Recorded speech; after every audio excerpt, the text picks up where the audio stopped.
Halo, di video saya yang terakhir ada yang komen kenapa lagi berkorban kalau dia Tuhan. Jadi di video kali ini saya akan mencoba untuk menjawab pertanyaan tersebut. Pertanyaan yang kesannya gampang ya, mudah, pertanyaan mudah, tapi untuk menjawab pertanyaan tersebut butuh penjabaran yang cukup ekstensif. Jadi kali ini videonya sedikit lebih panjang. Saya akan mulai video ini dengan mungkin merangkai ulang pertanyaan orang itu ya. Kayaknya dia lagi nanya, kalau Yesus Kristus itu Tuhan, kenapa dia mengorbankan diri? Saya akan menjawab dengan pertama bertanya, apa itu dosa? Apa itu dosa? Dosa itu adalah ketidaktaatan kepada perintah Tuhan, kepada firman Tuhan, ya. Dan hukumannya adalah mati. Clear ya? Dosa itu adalah ketidaktaatan kepada firman atau perintah Tuhan, dan hukumannya adalah mati. Kedua, sedikit tentang natur Tuhan di luar kasih sayangnya, di luar belas kasihannya, di luar keagungannya, keilahiannya. Tuhan itu konsisten. Ya, di Bilangan, kitab Bilangan 23 ayat 19. Bilangan 23 ayat 19. Allah bukanlah manusia sehingga ia berdusta. Nggak bohong. Bukan anak manusia sehingga ia menyesal. Masakan ia berfirman dan tidak melakukannya? Atau berbicara dan tidak menepatinya? Dia ngomong A ya A, B ya B, C ya C. Nah, udah tahu seperti itu. Sekarang kita ketemu dilema. Di Kejadian 2 ayat 17. Tuhan kasih tahu Adam tentang pohon pengetahuan tentang yang baik dan yang jahat, dan dia kasih tahu Adam untuk jangan makan buah dari pohon itu atau dia akan mati. Ya, Kejadian 2 ayat 17. Tetapi pohon pengetahuan tentang yang baik dan yang jahat itu janganlah kau makan buahnya, sebab pada hari engkau memakannya pastilah engkau mati. Oke? Ada peringatan, dan dengan peringatan itu ada hukumannya. Kalau lu lakuin ini, hukumannya itu. Berdosa, hukumannya mati. Tapi kan Adam dan Hawa makan ya buahnya. Hah? Mereka makan kan? Mati nggak? Mati nggak menurut kalian? Kejadian 1 ayat 28. Allah memberkati mereka, lalu Allah berfirman kepada mereka, beranak cuculah dan bertambah banyak, penuhilah bumi dan taklukkanlah itu, berkuasalah atas ikan-ikan di laut dan burung-burung di udara dan atas segala binatang yang merayap di bumi. Kalau Adam dan Hawa mati, siapa? Siapa yang akan ikutin firman ini? Ya, kita hanya bisa berspekulasi, mungkin Tuhan bikin manusia yang lain, bla bla bla.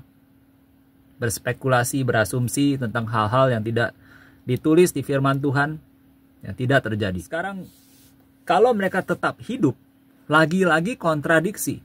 Janganlah kau makan buahnya, sebab pada hari engkau memakannya pastilah engkau mati. Tapi mereka hidup. Kontradiksi nih. Enggak. Kejadian 3 ayat 21. Dan Tuhan Allah membuat pakaian dari kulit binatang untuk manusia dan untuk istrinya itu. Ini adalah solusi dari Tuhan. Di mana dosa itu adalah ketidaktaatan kepada perintah Tuhan dan hukumannya adalah mati. Tuhan mensubstitusikan kematian manusia, yaitu Adam dan Hawa, dengan kematian apa? Binatang. Gimana kita bisa dapat kulit binatang kalau binatangnya nggak dibunuh dulu? Ini juga sejalan dengan naturnya Tuhan. Tetapi ia sabar terhadap kamu karena ia menghendaki supaya jangan ada yang binasa. Jangan ada yang binasa. Melainkan supaya semua orang berbalik dan bertobat. Jadi Tuhan kasih jalan.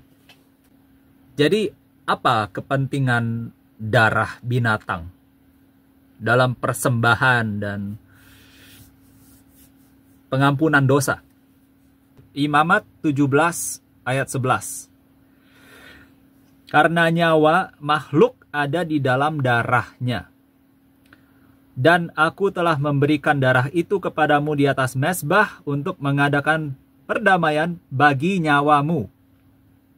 Karena darah mengadakan pendamaian dengan perantaraan nyawa.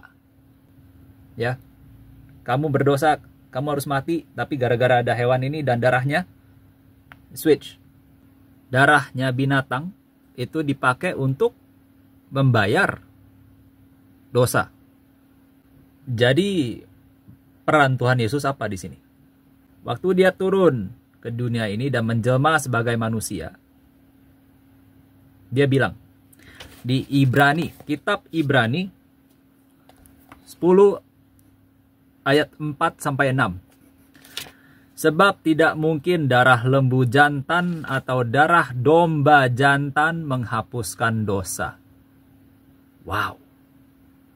Karena itu ketika ia masuk ke dunia, ia berkata, korban dan persembahan tidak engkau kehendaki. Engkau, Allah Bapa. Tetapi engkau, Allah Bapa, telah menyediakan tubuh bagiku. Tubuh bagiku, artinya, ini Tuhan Yesus yang ngomong. Jadi, waktu dia bilang menyediakan tubuh bagiku, waktu dia turun ke dunia menjelma sebagai manusia, manusia punya tubuh fisik. Itu yang dimaksud ya. Tubuh fisik, bagiku, ku itu Tuhan Yesus. Kepada korban bakaran dan korban penghapus dosa engkau tidak berkenan, Allah Bapa. Engkau itu Allah Bapa tidak berkenan. Jadi nyawa binatang itu nggak setara dengan nyawa manusia. Oke. Binatang out. Ya udah, pakai nyawa manusia yang selevel toh. Manusia itu setara, jadi satu orang hanya bisa membayar dosa satu orang. Jadi untuk membayar dosanya semua orang, cuma siapa yang bisa? Tuhan sendiri. Ibrani 10 ayat 10. Dan karena kehendaknya, inilah kita telah dikuduskan satu kali untuk selama-lamanya oleh persembahan tubuh Yesus Kristus. Sekali. Untuk selama-lamanya, untuk semua. Jadi apabila untuk semuanya itu ada pengampunan, tidak perlu lagi dipersembahkan korban karena dosa. Karena Tuhan Yesus sudah mengorbankan dirinya dan menghapus dosa kita dengan darah sucinya sekali untuk semua selama-lamanya. Melewati Dia saja kita bisa dapat keselamatan dan kehidupan yang abadi. Tuhan Yesus memberkati.